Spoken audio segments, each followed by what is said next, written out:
Hello दोस्त, आप देख रहे हो हमारा चैनल ग्रो बुक्स। तो आज हम फिर से आपके लिए एक नई बुक लाए हैं, जिस बुक का नाम है रिच डैड पुअर डैड। मतलब पैसे के बारे में वो बातें जाने जो अमीर अमीर अपने बच्चों को सिखाते हैं। इसका लेखक का नाम है रॉबर्ट कियोसाकी। तो चलिए हम इस बुक को आपको दो लफ्ज़ में बताते हैं। रिच डैड पुअर डैड में यह बताया गया है कि अमीर घर के बच्चों को किस तरह से पैसे के बारे में जानकारी दी जाती है, जिससे वे आगे चलकर अच्छा पैसा कमा सके। यह किताब रॉबर्ट कियोसाकी की आत्मकथा भी है। इस किताब में पैसे के बारे में वो बातें बताई गई है जो मिडिल क्लास घर और स्कूल में नहीं सिखाई जाती। यह किसके लिए है? वे जो पैसा कमाने के तरीका के बारे में जानना चाहते हैं, वे जो टैक्स से बचने के कानूनी तरीके के बारे में जानना चाहते हैं, वे जो अपना फाइनेंस का ज्ञान बढ़ाना चाहते हैं। तो चलिए अध्याय नंबर 1 को हम शुरू करते हैं। पैसों के बारे में वो बातें जाने जो अमीर अपने बच्चों को सिखाते हैं। मिडिल क्लास परिवार में अक्सर यह बातें कही जाती है कि पैसे की हर समस्या की जड़ है। उनके घरों में बच्चों से पैसे की बात कभी नहीं की जाती। यहाँ तक कि लोग जो फिल्म देखते हैं उसमें भी विलन हमेशा एक अमीर बिजनेसमैन ही होता है। उनके हिसाब से पैसा आदमी को घमंडी और लालची बना देता है। पैसे के बारे में इस तरह की सोच रखने ही उनके बच्चे अपनी ज़िंदगी गरीबी में बिता देते हैं और उनके भी बच्चों का यही हाल होने वाला है। इस किताब में वो बातें बताई गई है जो अमीर लोग अपने बच्चों को सिखाते हैं, जिससे उनके बच्चे आगे चलकर अपनी ज़िंदगी सुकून से बिताते हैं। इस किताब में यह बताया गया है कि किस तरह से आप खुद के पैसे के लिए काम न करें, अपने पैसों से अपने लिए काम करवा सकते हैं। यह किताब आपको पैसों पर काबू पाना सिखाती है और इस साथ ही यह बताती है कि किस तरह से आप अपनी आमदनी और अपने खर्चों के बीच के अंतर को इतना बढ़ा सकते हैं जिससे आपको कभी भी काम करने की ज़रूरत न पड़े। इसके अलावा आप सीखेंगे कि किस तरह आप अपने पैसों पर नज़र रख सकते हैं, संपत्ति और कर्ज में क्या अंतर होता है, किस तरह आप खुद को टैक्स से बचा सकते हैं। अध्याय नंबर 2। चूहा दौड़ से बाहर निकलना कुछ लोगों के लिए नामुमकिन सा हो गया है। चूहा दौड़ में दौड़ने का मतलब हमेशा खुद के अलावा सबके लिए काम करना। अगर आप किसी कंपनी में काम कर रहे हैं तो आप उस कंपनी के लिए काम कर रहे हैं। आप अपने बॉस को अमीर बना रहे हैं, खुद को अमीर नहीं बना रहे हैं। बहुत से लोगों को यह बात पहले से पता है, लेकिन वे फिर भी यह काम कर रहे हैं क्योंकि उनके आसपास सभी लोग यह काम कर रहे हैं। उन्हें इस बात का डर लगता है कि अगर वे लोगों की तरह काम नहीं करेंगे तो लोग उनके बारे में क्या कहेंगे। यही डर उनको आगे नहीं बढ़ने देता। इनके अलावा हम लोगों को बचपन से प्रोग्राम किया जाता है कि स्कूल जाकर अच्छे नंबर लाओ, एक अच्छी नौकरी की तलाश करो। यह सलाह इंडस्ट्रियल एज से चली आ रही है। उसी समय एक कंपनी में अच्छी नौकरी करने के बाद आपको बुढ़ापे में पेंशन मिलती है, लेकिन अब ऐसा कुछ भी नहीं है। आज हम इंफॉर्मेशन एज में भी जी रहे हैं, लेकिन कुछ लोग अब भी बच्चों को 100 साल पुरानी सलाह दे रहे हैं। ऐसे में अगर कहा जाए कि दुनिया के 80% लोग मिडिल और पुअर क्लास की ज़िंदगी जी रहे हैं तो इसमें कोई हैरानी की बात नहीं होनी चाहिए। हम इस दौर में कुछ इस तरह से उलझ गए हैं कि हम यह जानकर भी खुद को उससे बाहर नहीं निकाल पा रहे हैं। हम बस उस काम को किए जा रहे हैं और अपने बॉस को अमीर बनाए जा रहे हैं। इससे हम अपना सिर तो पानी के ऊपर रखा पा रहे हैं, लेकिन पानी से बाहर नहीं आ पा रहे हैं। अध्याय नंबर 3। लालच और डर आपको गलत फैसले लेने पर मजबूर कर सकता है। अगर आपके पास फाइनेंस का ज्ञान नहीं है तो लालच और डर जैसी भावनाएं आप पर हावी हो जाएगी। ये भावनाएं आपके सोचने की क्षमता को कम कर सकती है और आपको गलत फैसले लेने पर मजबूर कर सकती है। जब भी हमारे पास कुछ ज़्यादा पैसे आते हैं तो हम उसे किसी स्टॉक या बॉन्ड में इन्वेस्ट नहीं करते, बल्कि लालच में आकर उन पैसों से गाड़ी और घर खरीद लेते हैं। हम हमेशा अमीर देखने की कोशिश करते हैं, अमीर बनने की नहीं। इसका नतीजा यह होता है कि हमारी सारी ज़िंदगी काम करते रहते हैं और एक दिन गरीबी में मर जाते हैं। पैसे को इन्वेस्ट करने से हम लंबे समय तक अमीर रह सकते हैं, लेकिन हमसे हर किसी के अंदर पैसा को खोने का डर रहता है। पैसे के इन्वेस्ट करने में रिस्क होता है, लेकिन अपने ज्ञान को बढ़ाकर हम रिस्क को हैंडल कर सकते हैं। ज़्यादातर लोग रिस्क नहीं लेते हैं, वे अपनी सारी ज़िंदगी ज़मीन पर बैठकर बिता देते हैं और ऊपर सिर्फ इसलिए नहीं उठते क्योंकि उन्हें लगता है कि वे गिर जाएंगे। ऐसे लोगों को यह नहीं पता है कि वे पहले से गिरे हुए हैं। उन्हें यह नहीं पता होता कि कोई भी रिस्क न लेना असल में ऐसा रिस्क लेने के बराबर में है जिसमें उनका नुकसान तय है। जब हम महंगी गाड़ी लेते हैं तो उस पर भी हमें टैक्स भरना होता है और साथ ही समय समय पर उस पर खर्च भी करना होता है। वो गाड़ी हमें अंदर से और गरीब बना देती है। इसे निकलने के लिए हमें फाइनेंस के बारे में जानना होगा। अपने ज्ञान को बढ़ाकर हम अपने लालच और दिखावे की भावनाओं पर काबू पा सकते हैं। अध्याय नंबर 4। बच्चों को फाइनेंशियल एजुकेशन के महत्व के बारे में नहीं बताया जाता। क्या आपको पता है कि जो लोग रिटायर होते हैं उनमें से 50% लोगों के पास कोई रिटायरमेंट प्लान नहीं होता, और जो बचे हुए 50% हैं उनमें से भी 80% लोगों की ज़रूरत भर की पेंशन नहीं मिलती। आज की दुनिया में अगर आप सिर घुमा कर देखें तो आपको बहुत सारे काबिल लोग दिखाई देंगे, लेकिन ये काबिल लोग कामयाब नहीं हैं।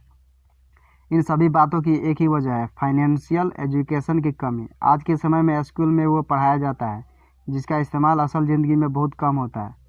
फाइनेंशियल एजुकेशन की ज़रूरत हर एक व्यक्ति को है क्योंकि हर एक व्यक्ति पैसा कमाने और उसमें संभालना चाहता है, लेकिन स्कूलों में इसके बारे में कुछ भी नहीं पढ़ाया जाता, जिसकी वजह से बहुत सारे लोग बड़े होने के बाद पैसे को अच्छे से नहीं संभाल पाते। फाइनेंशियल एजुकेशन की कमी होने की वजह से सिर्फ लोगों का ही नहीं, देश का भी नुकसान होता है। अगर बड़े बड़े नेता विदेश से लोन लेने के बाद उसे चुका नहीं पाएंगे तो सोचिए उस देश का क्या होगा। ऐसे में हम यह कह सकते हैं कि अगर आज बहुत सारे लोग गरीब हैं तो उसकी वजह फाइनेंशियल एजुकेशन। ऐसे हालातों में यह हमारी जिम्मेदारी बनती है कि हम खुद से अपने आप को फाइनेंस की बातों से परिचित कराएं। अगर आप हर एक वक्त में कामयाब रहना चाहते हैं तो आपको इसकी बहुत ज़रूरत है। अध्याय नंबर 5। फाइनेंस के बारे में जानकारी हासिल करके आप अपने भविष्य को सुनहरा बना सकते हैं। अगर आप अपने भविष्य को अच्छा बनाना चाहते हैं तो आज से ही शुरुआत करनी होगी। आप जितनी जल्दी काम करना शुरू कर देंगे उतने ही जल्दी ख़त्म भी यह करेंगे और अपनी बची हुई ज़िंदगी को अच्छे से बिता सकेंगे। इसके लिए सबसे पहले आपको जानकारी हासिल करनी होगी। जब आप तक खुद को शिक्षित नहीं करेंगे, जब तक आप फैसलों को अच्छे से नहीं ले पाएंगे।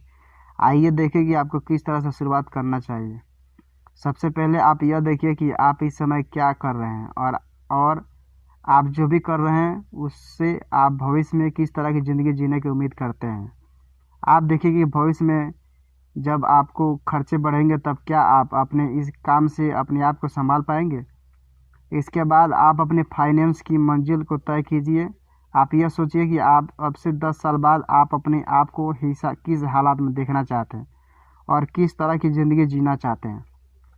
आप खुद के लिए जो भी मंजिल तय करें उसे हासिल करने के लिए जानकारी हासिल करना शुरू कर दीजिए।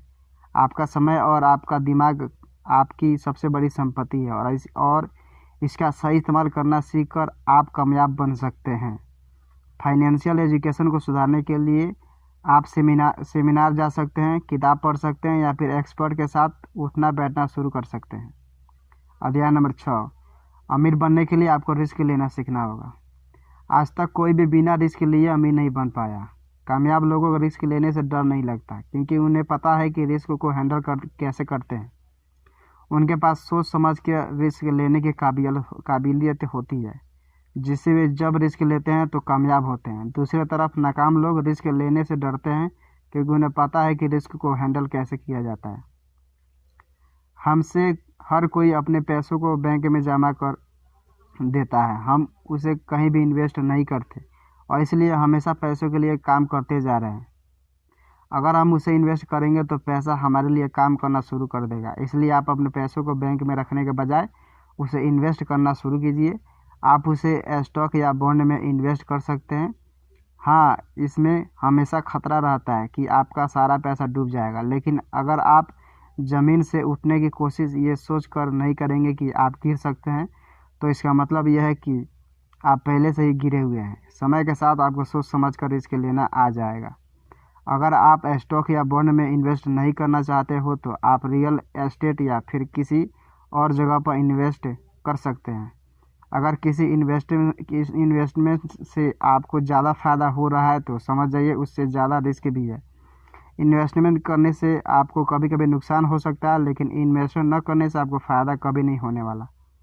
अध्याय नंबर 7, अमीर बनना आसान नहीं है, इसलिए खुद को हमेशा मोटिवेटेड रखें।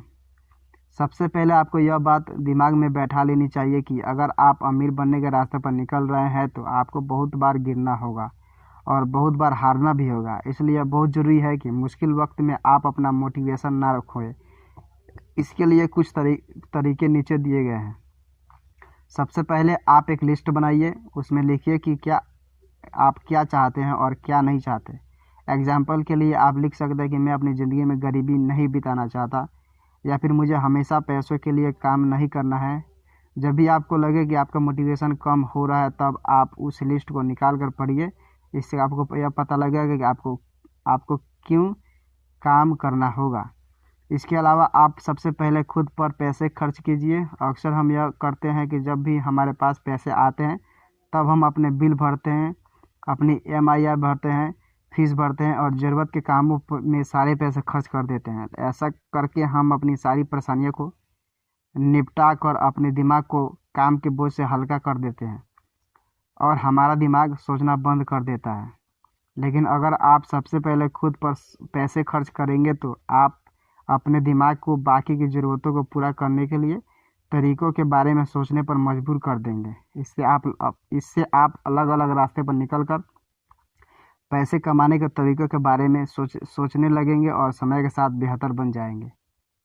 खुद पर पहले पैसे खर्च करने से आपको यह भी समझ में आ जाएगा कि आपको अपनी ज़िंदगी सुख चैन से बिताने के लिए हर महीने कितने पैसे चाहिए। फिर आप इस मंजिल को हासिल करने के लिए काम कर सकते हैं। लेकिन इसका मतलब ये नहीं है कि आप बहुत ज़्यादा कर्ज ले लीजिए या फिर खुद को हद से ज़्यादा परेशानी में डाल दीजिए। इसके अलावा आप खुद को प्रेरित करने के लिए कामयाब लोगों की कहानियाँ भी पढ़ सकते हैं। आप देखिए कि मुश्किल वक्त के समय उन लोगों ने किस तरह का खुद को संभाला।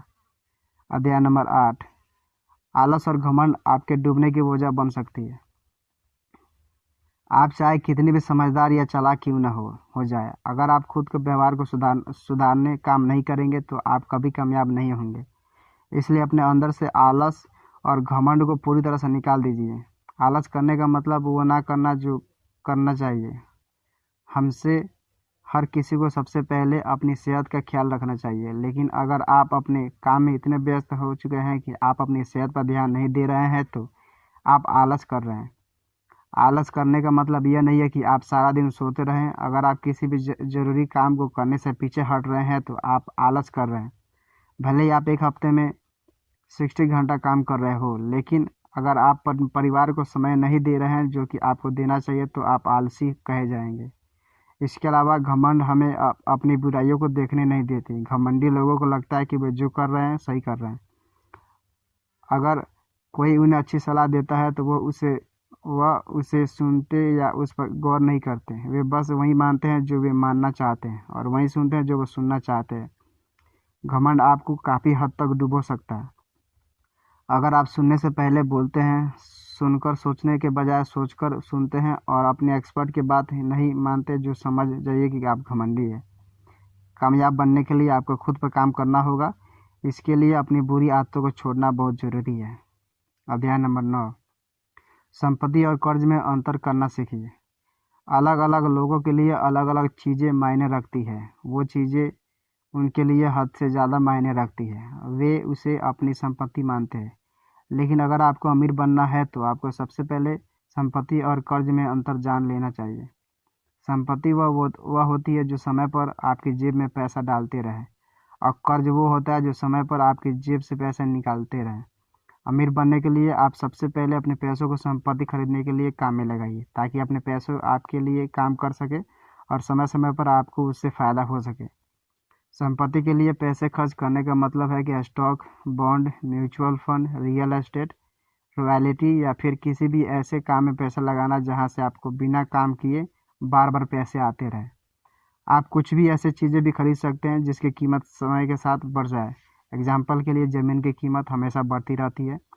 पैसे को इन्वेस्ट करने से वो पैसा आपका कर्मचारी बन जाता है। आपके पास जितने ज़्यादा कर्मचारी होंगे आपको उतनी ज़्यादा ही फ़ायदा होगा। जब आपके इन्वेस्ट किए गए पैसों से आपके पास ज़्यादा पैसा आए तो आप उसे भी इन्वेस्ट कर दीजिए। ऐसा तब तक करते रहिए जब तक आपके पास हर महीने का खर्च से ज़्यादा पैसे ना आने लगे। बहुत सारी चीज़ें हमारे लिए कर्ज का काम करती है, लेकिन हमें लगता है कि वो हमारी संपत्ति है। एग्जाम्पल के लिए लोग सोचते हैं कि उनका घर उनका संपत्ति है, लेकिन क्या उनके घर से उन्हें पैसा मिल रहा है? नहीं, बल्कि वे हर महीने प्रॉपर्टी टैक्स भर रहे हैं और हर साल घर की मरम्मत करा रहे हैं, जिससे उनके जेब से पैसे निकल रहे हैं। इस तरह से वे घर आपके लिए एक कर्ज है, ना कि संपत्ति। अगर आप उस घर को भाड़े पर दे तो वो संपत्ति बन जाएगी। अध्याय नंबर 10। नौकरी से आपकी ज़िंदगी का गुजारा नहीं होता, बिजनेस से आप अपनी ज़िंदगी जी सकते हैं।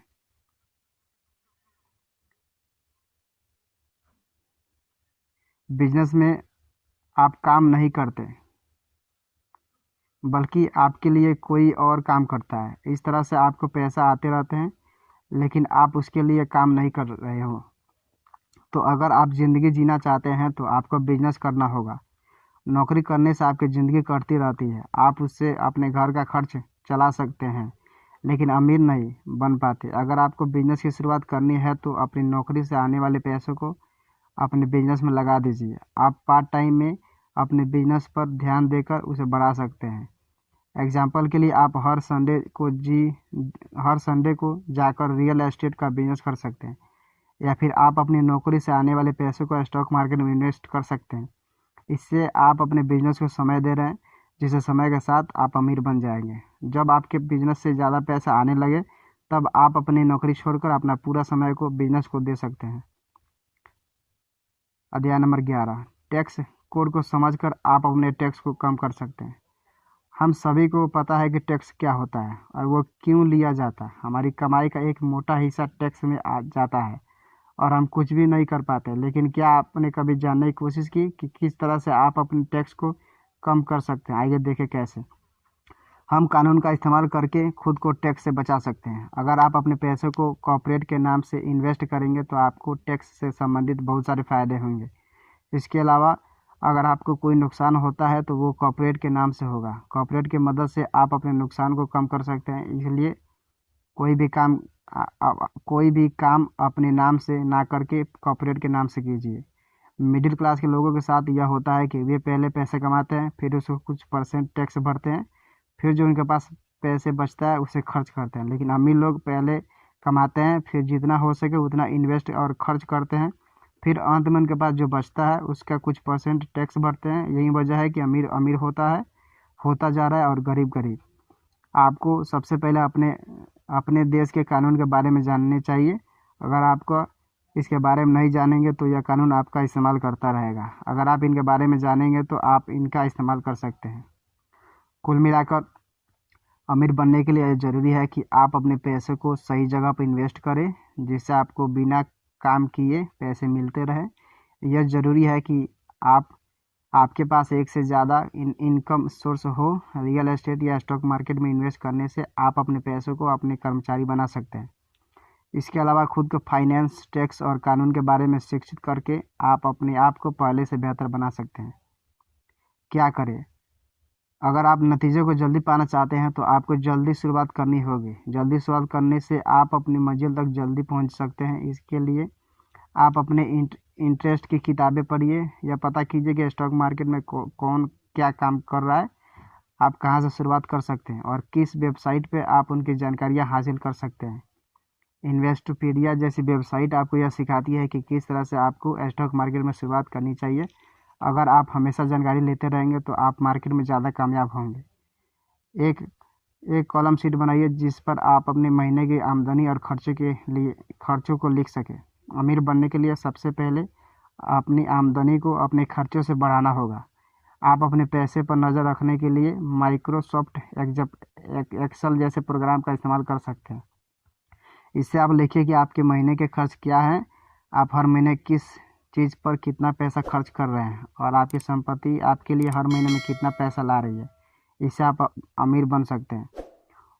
उन लोगों से मिलिए जो मार्केट में पहले से एक्टिव है। अगर आप उन लोगों से अपना जान पहचान बनाएंगे जो मार्केट में पहले से एक्टिव है तो आप लंबे समय तक कामयाब रह सकें। एग्जाम्पल के लिए किसी ऐसे रिश्ते बनाइए जो टैक्स के बारे में बहुत जानकारी रखता हो, उनके उनके ऊपर कुछ रुपए खर्च कीजिए जिससे आपको उनका सहारा मिल सके। अगर आप ईमानदार हैं और सुनने के लिए तैयार हैं तो बहुत से लोग आपको सलाह देने के लिए तैयार हो जाएंगे।